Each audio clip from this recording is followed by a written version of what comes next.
want ST. We want land pata. We want land pata. সদৌ অসম আদিবাসী ছাত্ৰ সন্থা চেণ্ট্ৰেল কমিটিৰ উদ্যোগত আজি আমি এক সপ্তাহ দিন ধৰি আজি ষ্টাৰ্ট কৰিছোঁ বাইক ৰেলী অল অসম। যেহেতু আদিবাসীৰ যিমান সমস্যা লৈ আমি বাইক ৰেলী ওলাইছোঁ, প্ৰথম সমস্যাটো হ'ল আমাৰ জনজাতিকৰণ, দ্বিতীয় হ'ল আমাৰ ভূমিপট্টা, তৃতীয় দাবী হ'ল আমাৰ চাহ শ্ৰমিকৰ দৈনিক মজুৰি 551 টকালৈ বৃদ্ধি কৰা, চতুৰ্থ দাবী হ'ল আমাৰ যেহেতু আমাৰ অসমৰ লিজেণ্ড জুবিন গাৰ্গ ডাঙৰীয়া যোনটো হত্যাকাণ্ড সেইটোক এতিয়ালৈকে আমি অসম চৰকাৰে জাষ্টিছ দিব পৰা নাই। সেই জাষ্টিছ লৈ আমি আজি অল অসম আমি বাইক ৰেলী ওলাইছোঁ। তাৰপিছত 1996 চনৰ যোনটো গোষ্ঠীগত সংঘৰ্ষত বহুত আদিবাসী লোকে এতিয়ালৈকে বেঘৰ হৈ আছে, নিজৰ মাটিত ঘূৰি যাব পৰা নাই, সিহঁতে এতিয়াও শিবিৰত বসবাস কৰি আছে। সিহঁতৰ পুনৰ সংস্থাপনৰ কাৰণে আমি চৰকাৰক দাবী জনাই এই আন্দোলন ওলাইছোঁ। আৰু 2015 চনৰ যোনটো 2022 15 ছেপ্টেম্বৰ তাৰিখে যোনটো একৰ্ড হৈছে, সেই একৰ্ডৰ আজি দফাবিলাক একো ইমপ্লিমেণ্ট হোৱা নাই আৰু বহুত অস্ত্ৰধাৰী কেদাৰে এতিয়ালৈকে সংস্থাপন পোৱা নাই। সেই উপলক্ষে আজি আমি অল অসম বাইক ৰেলী ওলাইছোঁ, যাতে হেমন্ত বিশ্ব শৰ্মা ডাঙৰীয়াক আমি ক'ব খোজোঁ, যিহেতু হেমন্ত বিশ্ব শৰ্মা ডাঙৰীয়া আমাৰ আদিবাসীৰ লগত আপুনি এনেকুৱা হেতালি খেলিব নালাগে। যিহেতু আমি শুনি পাই আছোঁ যে অহা নৱেম্বৰ মাহৰ 25 তাৰিখে যোনটো ভূমি আইন আপুনি কেবিনেটত উত্থাপন কৰিব, সেই উত্থাপনত বা সেই কেবিনেটত আমাৰ আদিবাসী জনগোষ্ঠীৰ বাগানৰ হওক, আমাৰ বস্তি গাঁও মাটি হওক, সকলোকে আমি মাটি পট্টা দিয়াৰ কাৰণে আমি দাবী জনাইছোঁ। তাৰপিছত যিহেতু জুবিন ডাঙৰীয়া আজিলৈকে তেখেতৰ ন্যায় পোৱা নাই, কিন্তু কি ৰহস্য হৈ আছে, সেই ৰহস্য আমাক অতি সোনকালে আমাক জাষ্টিছ লাগে জুবিনদাৰ বিষয়ে। তাৰপিছত আদিবাসী জনগোষ্ঠীৰ যোনটো নৱেম্বৰ মাহৰ 25 তাৰিখে ভাৰত চৰকাৰলৈ এটা ৰিপৰ্ট পঠাব, সেই ৰিপৰ্টত আদিবাসীৰ জনগোষ্ঠীৰ এছটিকৰণৰ কাৰণে আপুনি ডেফিনেটলি ৰিপৰ্ট পঠাব লাগিব। অন্যথা আদিবাসী ছাত্ৰ সন্থাই কেতিয়াও মনে মনে বহি নাথাকে। নহ'লে আদিবাসী ছাত্ৰ সন্থা 26ত যোনটো নিৰ্বাচন আহি আছে, সেই নিৰ্বাচনত কিন্তু আমাৰ আদিবাসী ছাত্ৰ সন্থাই ধনুক তীৰ লৈ আপোনাক খেদিবলৈ বাধ্য হৈ যাব। হয়, আপোনালোকে আজি চাই আছে বিভিন্ন কাৰ্যসূচীৰে আমাৰ আদিবাসী ছাত্ৰ সন্থা আগবাঢ়ি আছে। আৰু এই আদিবাসী ছাত্ৰ সন্থা হৈ আজি কেন্দ্ৰীয় নেতৃত্বত আমাৰ কেন্দ্ৰীয় উপসভাপতি ইছাক লাকৰাৰ নেতৃত্বত আজি অসমজুৰি বাইক ৰেলী কৰিব ওলাইছে। আৰু এই বাইক ৰেলীৰ এটাই আহ্বান আছে, আমাৰ অনাগত দিনত 2026 চনৰ আগে আগে জনজাতিকৰণ, মাটি পাট্টা আৰু চাহ শ্ৰমিকৰ দৈনিক মজুৰি 551 টকালৈকে যদি বৃদ্ধি নকৰে, তেতিয়াহ'লে 2026 চনত বিজেপি চৰকাৰ ইয়াৰ পৰা টাটা বাই বাই বুলি আমি ক'বলৈ বাধ্য হ'ম। কাৰণ আজি আপোনালোকে চাইছে 1996ত যি কোকৰাঝাৰ গোষ্ঠীগত সংঘৰ্ষ হৈছিল, এই গোষ্ঠীগত সংঘৰ্ষত আজিলৈকে তেখেতসকলে ৰিলিফ কেম্পত বসবাস কৰিব লগা হৈছে। আজি নিজৰ ভূমিত তেখেতসকলে যাবলৈ পৰা নাই, তেখেতসকলে আজি সংস্থাপন নাই। লগে লগে যিবিলাক আমাৰ আজি অস্ত্ৰধাৰী সংগঠন আছিল, তেখেতসকলক শান্তি চুক্তি কৰা হ'ল।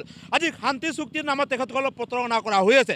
তেখেতসকলক আজিলৈকে কোনো ধৰণৰ সংস্থাপনৰ ব্যৱস্থা কৰা হোৱা নাই। গতিকে আমি আহ্বান জনাইছোঁ, যি আদিবাসী শান্তি চুক্তি হৈছে, এই শান্তি চুক্তিৰ যিবিলাক দফা আছে, যিবিলাক চুক্তি হৈছে, এই চুক্তিবিলাক আখৰে আখৰে অসম চৰকাৰে পালন কৰক।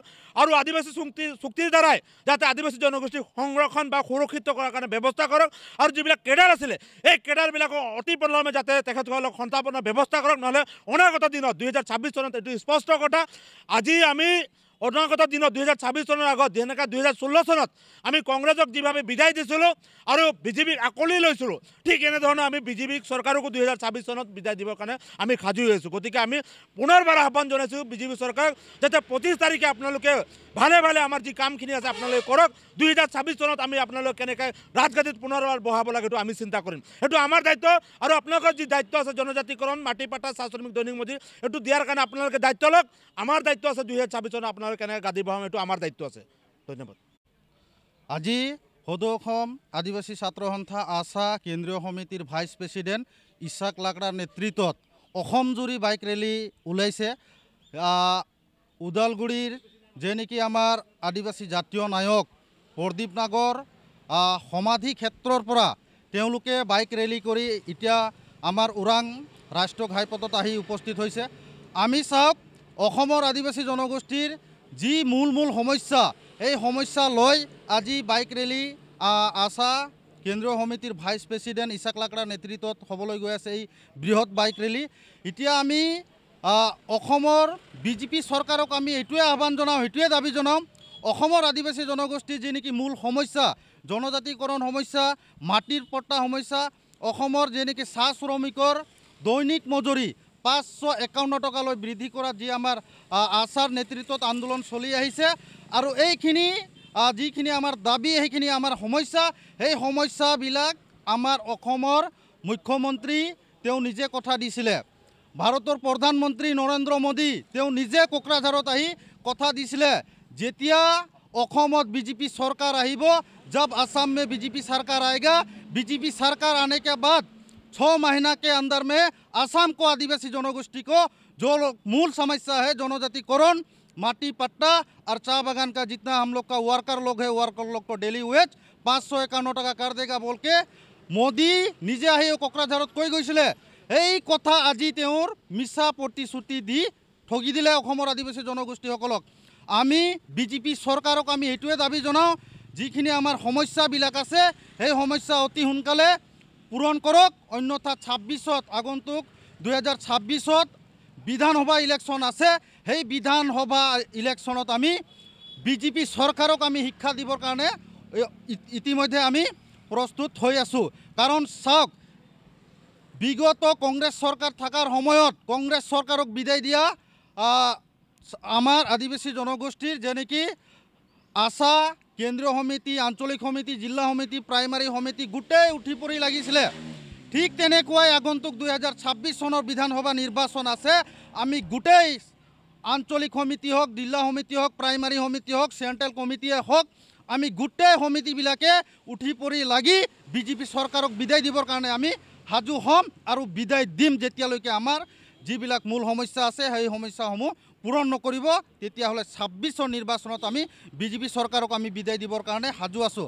আৰু এটাই কথাই আমি কৈ দিব বিচাৰিছোঁ, অসমৰ প্ৰাণৰ শিল্পী জুবিন গাৰ্গ আজি তেওঁৰ মৃত্যু হোৱা কমেও